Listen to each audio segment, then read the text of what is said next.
Yo les trashers, y a jamais eu une meilleure période que maintenant pour être un mordu de série. Y en a plein qui sortent chaque année et pas mal d'entre elles nous marquent au point de se souvenir d'un épisode précis pendant plusieurs années. Aujourd'hui avec Léo, on part sur une vidéo forcément un peu plus personnelle, on va aller voir quels ont été les épisodes de série les plus mémorables. Ah, et pas le droit d'en prendre plus d'un par série. Oui, et évidemment, ça va spoiler.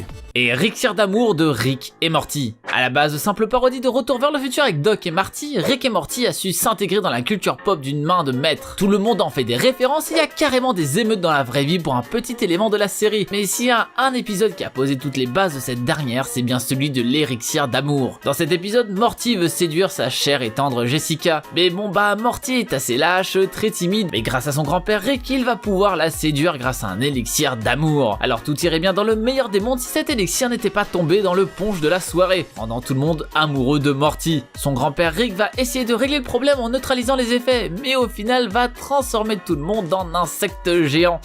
Ouch! En vrai, cet épisode ne change pas énormément des épisodes précédents. On a une situation, puis un élément perturbateur, et voilà, fin de l'histoire. Sauf qu'ici, non, ça va même carrément poser l'ambiance profonde qu'il y a derrière la série. Là, le monde va être ravagé par cette épidémie, toute la population va être transformée en insectes géants, ce qui va forcer Rick et Morty à s'enfuir dans une autre dimension. À partir de là, ils vont tuer les Rick et Morty de cette autre dimension pour prendre leur place. Et fin! Là où les premiers épisodes vont être des situations cocasses mais qui se terminent majoritairement bien, ici, on sait pas trop. Et on est vraiment happé par ce qui va se passer par la suite. Au final, c'est quoi le message derrière cette série? Qu'est-ce qu'elle renferme? Est-ce que c'est plus que de simples gags? Cet épisode permet de se poser toutes ces questions et a permis à la série de prendre énormément de profondeur.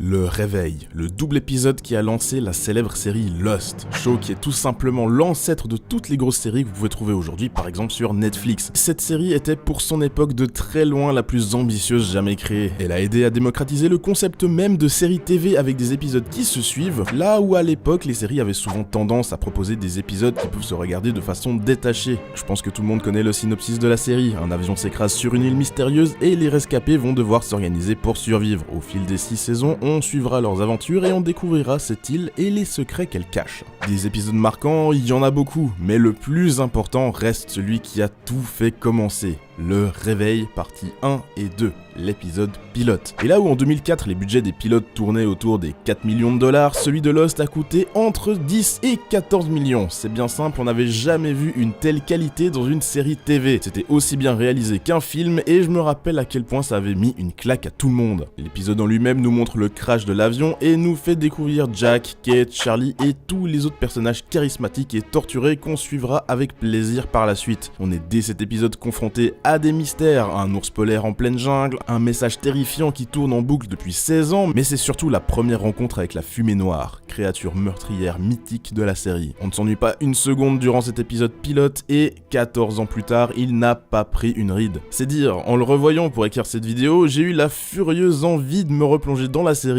et de tout regarder à nouveau. La mouche de Breaking Bad.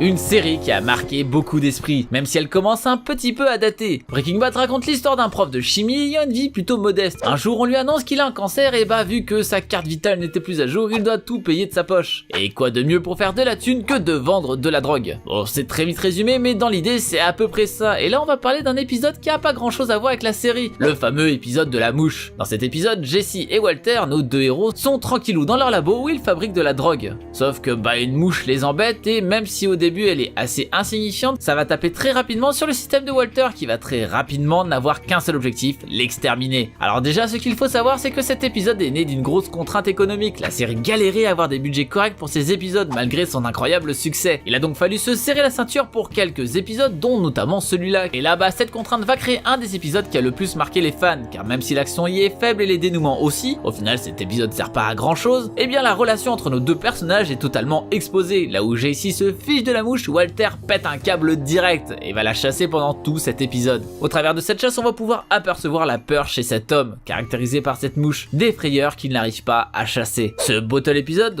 c'est le terme utilisé dans le milieu, est l'un des meilleurs dans le domaine. Et au final, personne s'est rendu compte du manque effarant de budget. Le Grand Soir, l'avant-dernier épisode de la saison 1 de Prison Break. Dans cette série, on suit Michael Scofield dans sa tentative folle de faire sortir son frère de prison, condamné à mort pour un crime qu'il n'a pas commis. Michael va donc monter un braquage bidon pour se faire enfermer dans la même prison que son frère et, plot twist, il possède dans son dos un tatouage qui représente le plan de la fameuse prison. Toute la saison 1 se penchera sur la préparation de l'évasion du pénitencier. La fin de cette saison est magistrale avec comme point d'orgue l'épisode 22, Le Grand Soir, dans lequel se déroule bel et bien l'évasion. Un épisode entier qui vous prend aux tripes. Les prisonniers, auxquels on a fini par s'attacher au fil des épisodes, n'ont qu'une heure pour tous s'échapper. Passer par des conduits, des sous-sols, assommer des gardes, échapper à d'autres détenus qui cherchent la bagarre. On se demande tout le long si ça va vraiment marcher et surtout, est-ce que tout le monde pourra bel et bien s'enfuir? Évidemment non, 2 détenus restent malheureusement sur le carreau. On notera dans cet épisode la fameuse scène de la dernière ligne droite où les prisonniers doivent passer un à un au-dessus du vide. Un peu classique mais diablement efficace. Comme un poisson hors de l'eau de BoJack Horseman. BoJack Horseman est l'une des séries d'animation phares de ces dernières années. On suit les aventures de BoJack, un ancien acteur populaire des années 80, lorsque les sitcoms à la Friends étaient à la mode. Mais bon la fame, ça va ça vient, et il essaie de se refaire un nom dans le show business. Cet épisode se passe lors de la promotion de son nouveau film, et promotion oblige, faut se montrer un peu partout pour qu'on parle de nous. Il se rend donc au plus grand festival de cinéma sous-marin, sauf que c'est un cheval, et qu'un cheval ça respire pas sous l'eau. Il est donc forcé de se munir d'un scaphandre, mais là bien évidemment il va être face à plein de péripéties. L'épisode a un parti pris très intéressant, il est muet, enfin en tout cas BoJack est muet, à cause de son scaphandre. Il va donc avoir quelques aventures comme revoir son ancienne réalisatrice qu'il a lâchement abandonnée ou se retrouver avec un bébé hippocampe perdu. Vu la contrainte muette de l'épisode, tout sera suggéré à l'image, les sentiments, les sensations et l'action. L'histoire du bébé hippocampe qui nous paraissait ultra anodine nous touche au final et rend BoJack, un personnage assez détestable à la base, extrêmement attachant, et on en regrette presque la séparation avec notre ami l'hippocampe, alors qu'encore une fois, pas une seule ligne de dialogue est échangée entre eux. Mais le plus génial dans cet épisode, c'est la fin. BoJack va vouloir s'excuser auprès de son ancienne réalisatrice, mais au final, tout ça se soldera par un échec, montrant que parfois il est trop tard pour des excuses. Faut pas oublier que c'est une série humoristique, et la chute est juste excellente.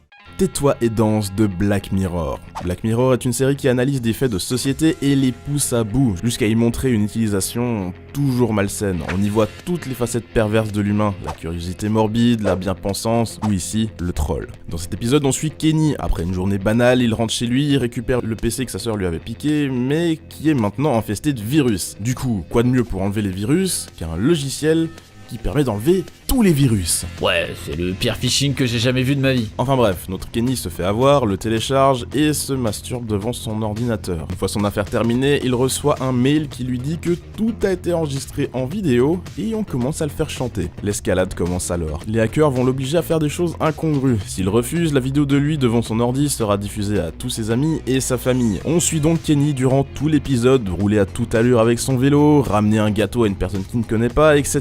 Et ça va même partir sur un braquage de banque qui va pas mettre Kenny très à l'aise. Give me money.